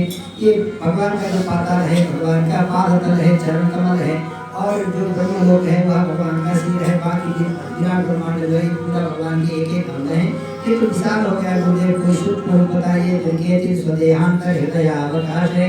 हृदय के भीतर संक्षण जटल गला पद्म धारण करने वाले चतुर्बाहु भगवान श्री नारायण को विराजमान है। उनकी चिंता और उनका ध्यान, उनका चिंतन इस तरह से करना चाहिए। कुछ इस तरह से बताया ध्यान की प्रक्रिया। और बताते कहा कि महाराज परीक्षित, भगवान का आपाद चूड़ा पर्यंत यानी चरण कमल से लेकर के सिर तक दर्शन करते करते करते ऐसे तन्मय हो जाओ कि तुम्हारा शरीर जैसे सांप अपनी कैंची को छोड़ता है, इसी तरह पके हुए केले के छिलके को निकालने के लिए कोई परेशानी नहीं है। लेकिन कच्चे केले के छिलके को हम नाखून से निकालेंगे तो खून आ जाएगा, नाखून से कच्चे केले के छिलके को उतारने लगेंगे खून आ जाएगा। लेकिन पके हुए केले के छिलके को उतारने के समान आसान से भी शरीर को छोड़ जाओगे और परमात्मा का ध्यान करते करते भगवान होकर के आप मुक्त बनोगे। यहाँ से आत्मा जिनकी निकलती है वो ब्रह्मलोक में चले जाएंगे, आप भगवान के धाम में चले जाएंगे। बाकी इंद्रियों से बाकी बाहर से निकलने वाले इधर घूमने वाले होंगे। और इसके लिए राजा परीक्षित तैयार है कि नहीं है, पहले परीक्षा किया गया और परीक्षा करने के बाद राजा परीक्षित एकदम दृढ़ थे। पता चला तो राजा परीक्षित ने फिर से प्रश्न पूछा, बोले भगवान कैसे सृष्टि करते हैं, कैसे पालन करते हैं, कैसे संहार करते हैं, कैसे अनुग्रह भगवान का मिलेगा। राजा परीक्षित के उत्तम प्रश्न को देखकर अब शुक्रदेव स्वामी महाराज भगवान के ध्यान में डूब गए। 13 श्लोकों में मंगलाचरण किया है और मंगलाचरण करके पुरानी कथा सुनाने लगे। देवर्षि नारद जी ने ब्रह्मा जी से जो पूछा था और उसी संवाद को आगे बढ़ाते हुए नारद जी ने कहा कि आप तो सबसे बड़े देवता हैं हे ब्रह्मा जी, पितामह ब्रह्मा जी, आप भी किसकी तपस्या कर रहे हैं लंबी लंबी दाढ़ी पाल करके, ये लंबी लंबी दाढ़ी मूछ पाल करके जो आदमी कमंडलू है और माला है लेकर के किसका ध्यान करते हैं, किसकी सेवा करते हैं, किसकी तपस्या करते हैं। ब्रह्मा जी ने बताया कि सबसे बड़े देवता भगवान श्रीमन नारायण प्रभु, जिनका तेज लेकर के सूर्य नारायण प्रकाशित हैं और चंद्रमा प्रकाशित हैं। मैं भी सृष्टि का कार्य कर रहा हूँ और संहार करने के लिए रुद्र का रूप धारण करते हैं, पालन करने के लिए स्वयं विष्णु बन करके और संहार सृष्टि को आगे बढ़ाने के लिए मेरा रूप बन करके भगवान ने जो भी काम किया है इसको आगे समझाते समझाते हम भागवत फिर से अवतरण हुआ। और राजा परीक्षित को सुनाने के लिए जो भागवत का अवतरण हो रहा है, यह गुरु परंपरा से ऐसे भागवत की कथा का आरंभ हुआ। ब्रह्मा जी ने नारद जी को बताया और नारद जी ने व्यास को बताया। फिर व्यास को चतुश्लोकी भागवत के रूप में प्राप्त हुआ। जो ब्रह्मा जी को प्राप्त हो गया था ये भी प्राप्त हो गया और पुराण के 10 लक्षण यहाँ वर्णन किए गए। और जो पहले से सबसे पहले यह जलामय था, कुछ भी नहीं था, भगवान श्री नारायण के नाभि से कमल उत्पन्न हुआ, एक परंपरा है। और दूसरी परंपरा में आकाशाद वायु हो, भगवान जब लंबी समय तक जल में शयन करते हैं फिर हाई करते हुए जब भगवान अपनी वाणी से अपने मुख से जब अनाहत वाणी को बाहर आहत के रूप में प्रकट करते हैं तो वहाँ से शब्द तन्मात्रा से आकाश, आकाश से वायु, वायु से अग्नि, अग्नि से जल, जल से पृथ्वी, फिर पृथ्वी में अनेक तरह के प्राणी और अनेक तरह के प्राणियों में से फिर मनुष्य का विकास क्रम, यह बुद्धि विकास क्रम में नर योनि के बाद मनुष्य योनि है। डार्विन का जो थ्योरी आजकल के लोग जो पढ़ते होंगे, बंदर से यदि मनुष्य बनते हुए देखता तो वृंदावन में कितने बंदर मनुष्य बनते हुए दिखाई देते, लेकिन ऐसा नहीं है। विकास के क्रम में ये सब है, लेकिन अंत में भगवान ने जो भी सृष्टि के क्रम में किया है 4 प्रकार की सृष्टि, जरायु, श्वेत, अंडज और उद्भिद। जरायु जो सारनाथ के साथ में जन्म लेते हैं उनको जरायु कहा जाता है। उद्भिज जो जमीन को घेर करके ऊपर निकलते हैं, उगते हैं पौधे, उनको उद्भिज कहा जाता है। अंडज जो अंडा तोड़ करके जो चिड़िया घोंसले से बाहर निकलते हैं उनको अंडज कहा जाता है। और स्वेद जो पसीन से जो जुए निकलते हैं बालों में या जो एकदम आलसी लोगों के शरीर में, उनको क्या कहा जाता है, स्वेदज कहा जाता है। ऐसे भी कई तरह के प्राणी हैं, तो 10 तरह के प्राणी, सब प्राणियों का उत्पत्ति और विकास का वर्णन करते हुए इस तरह से विकास होते हुए ब्रह्मा जी ने सोचा कि कोई उत्कृष्ट सृष्टि नहीं बनी है। इसलिए ब्रह्मा जी एक दिन चिंता में भगवत ध्यान में मग्न थे तो ब्रह्मा जी के मन से 4 बेटा प्रकट हो गए, जिनका नाम सनक, सनंदन, सनातन, सनत कुमार हो गया। और चारों पुत्रों को ब्रह्मा जी ने आदेश दिया कि जाओ बेटा तुम लोग भी तपस्या करके सृष्टि करो। तो उन्होंने कीचड़ में जाने की इच्छा नहीं की कि हम लोग तो तपस्या करेंगे। ब्रह्मा जी को क्रोध आया और क्रोध को रोक रहे थे, रोकते भ्रुकुटी से बाहर निकला और निकलते ही होने लगा। उसी का नाम रुद्र पड़ा। 11 रुद्र और 11 रुद्राणी हो गई। और रुद्र तो संहार के देवता हैं, उनको सृष्टि का आदेश दिया तो उन ब्रह्मा जी की सृष्टि को सबको भक्षण करने लगे। अरे रुक जाओ तुम तपस्या करो। तो शंकर भगवान तपस्या करने लगे, उनकी कोई वंशावली नहीं है। अब स्वामी कार्तिकेय और गणेश जी की उत्पत्ति कैसे हुई है वो कथा पुराणों के माध्यम से आप लोगों ने सुने होंगे, नहीं तो अभी तो समय नहीं है, लेकिन उनकी कोई वंशावली नहीं। ब्रह्मा जी ने फिर से तपस्या करके एक एक अंग से एक एक प्रजापति को प्रकट किया। मरीचि आत्र्यंगिरसो पुरस्ता पुनः क्रतु भृगुर्वसिष्ठः दक्षस्य दशमस्तत्र नारदः। मरीचि आत्रि अंगिरा पुरस्ता पुनः क्रतु भृगु वसिष्ठ और 10वां देवर्षि नारद हो गए। इस तरह से जो 10 प्रजापति प्रकट हो गए और इन्हीं की वंशावली आगे बढ़ाएंगे। यहाँ पर थोड़ी छोटी सी कथा और भी आ गई। एक बार की घटना है, स्वयंभू मनु महाराज का शरीर 2 भाग में विभाजित हो गया। इस स्वयंभू मनु महाराज का जो दायां भाग था उससे स्वयंभू मनु महाराज प्रकट ब्रह्मा जी का जो स्वयंभू ब्रह्मा जी का जो शरीर है, दाएं भाग से स्वयंभू का प्राकट्य और बाएं भाग से सतरों महारानी का प्राकट्य हुआ। और इन दोनों ने पिताजी से प्रार्थना किया कि हम क्या कैंकर्य कर सकते हैं, क्या सेवा कर सकते हैं, जाओ मनु तुम मनुष्य की सृष्टि करो। लेकिन कहाँ, और इस धरती को जमीन में जल में निमग्न कर दिया था दानवों ने। और धरती मतलब पूरी पृथ्वी को नहीं, यहाँ की जो उर्वरा शक्ति है उसको दानवों ने रसातल में पहुँचाया था। इसके उद्धार के लिए भगवान को आना पड़ा। और एक दिन की कथा सुनाते हैं कि सनक सनंदन सनातन और सनत कुमार जो चारों भाई हैं, ऐसे तो भगवान का दर्शन करने के लिए उनको कहीं जाने की जरूरत नहीं है, कहीं भी बैठ करके नेत्र बंद कर लेते भगवान का दर्शन हो ही जाता। लेकिन एक दिन भगवान के चरणों में समर्पित तुलसी का सुगंध लेने की इच्छा हुई और तुलसी की सुगंध लेने के लिए वैकुंठ लोक में जा रहे थे। जाते जाते 6ठा प्रकोष्ठ पार करके जब 7वें प्रकोष्ठ में अंदर जा रहे थे, द्वार में अंदर जा रहे थे, वहाँ जय और विजय नाम के 2 भगवान के पार्षद थे। उन्होंने छड़ी दिखाई, अरे नंगे ऐसे नागा होकर भगवान के दर्शन में जाया जाता है, कम से कम वस्त्र को पहन के आ जाओ। और देखिए कभी क्रोध नहीं करना चाहिए, क्रोध दोष है, काम भी दोष है। काम क्रोध लोभ मोह ये भगवान से कभी मिलने नहीं देते। लेकिन यही काम और यही क्रोध भगवान के विषय में हो जाए। गोपियों ने कामना करके भगवान को पाया और सनकादियों ने क्रोध करके जय विजय को ऐसा श्राप दिया, कठोर श्राप दिया कि तुम्हारी बुद्धि तो दानव की जैसी है, तुम बाहर के चर्म को देखने वाले दानव राक्षस जैसे हो, जाओ तुम दानव कुल में श्राप दिया।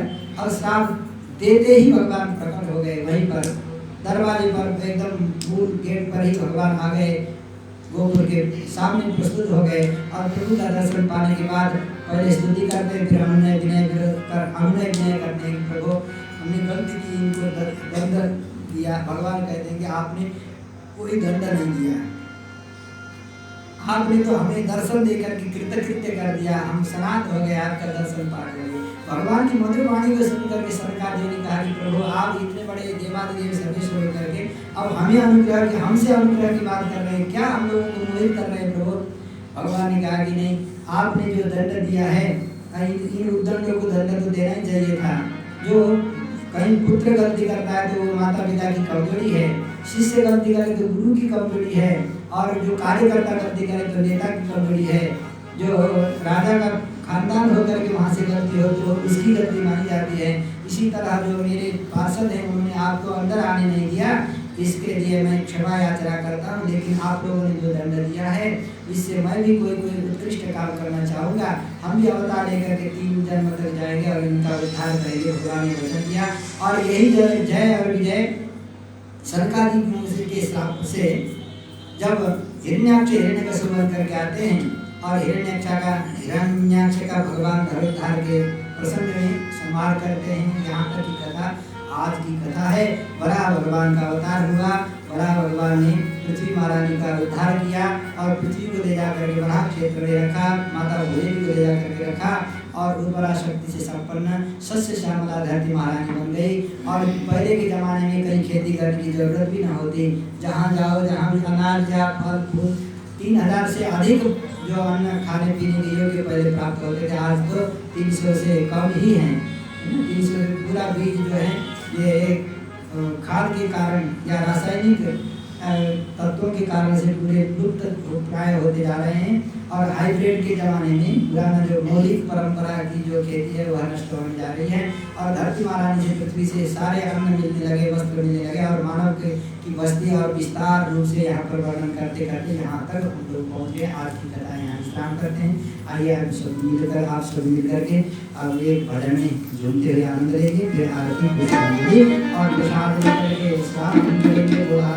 भगवान की अवतार भगवान की जय हो, भागवत भगवान की जय। ओ मुझे चढ़ गया राधा रंग, रंग मुझे चढ़ गया राधा रंग, मुझे चढ़ गया राधा रंग, रंग मुझे चढ़ गया राधा रंग। श्री राधा नाम का रंग, रंग श्री राधा नाम का रंग, श्री राधा नाम का रंग, रंग श्री राधा नाम का रंग। मुझे चढ़ गया राधा रंग, रंग मुझे चढ़ गया राधा रंग, मुझे चढ़ गया राधा रंग, मुझे चढ़ गया राधा रंग। ऐसी कृपा बरसाई है, ऐसी कृपा बरसाई है, मुझे राम की मस्ती छाई है, मुझे राम की मस्ती छाई है। मैं झूम रहा हूँ मस्ती में, श्री राधा नाम की कश्ती में, अब करे न कोई तंग। मुझे चढ़ गया राधा रंग, रंग मुझे चढ़ गया राधा रंग, मुझे चढ़ गया राधा रंग, रंग मुझे चढ़ गया राधा रंग। श्री राधा नाम का रंग, रंग श्री राधा नाम का रंग, श्री राधा नाम का रंग, रंग श्री राधा नाम का रंग। मुझे चढ़ गया राधा रंग, रंग मुझे चढ़ गया राधा रंग, मुझे चढ़ गया राधा रंग, रंग मुझे चढ़ गया राधा रंग।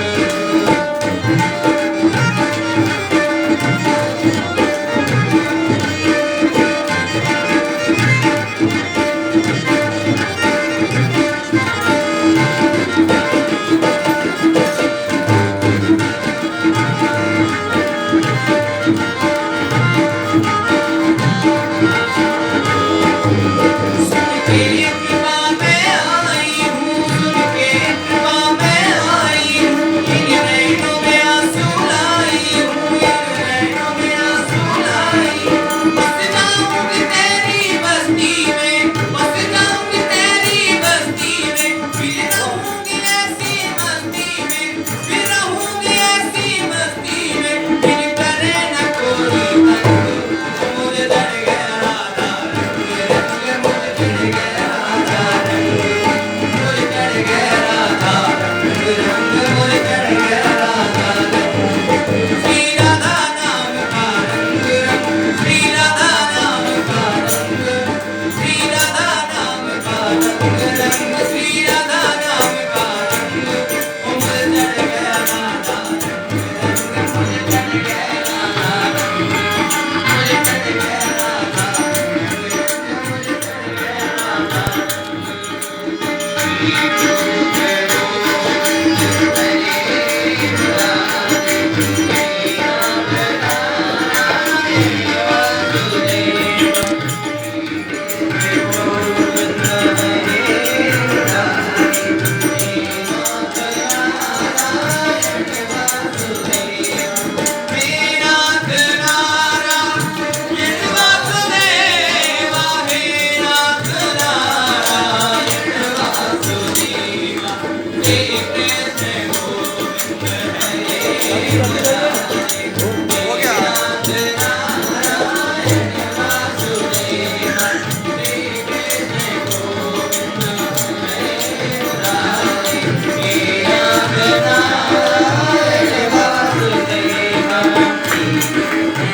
गोविंदा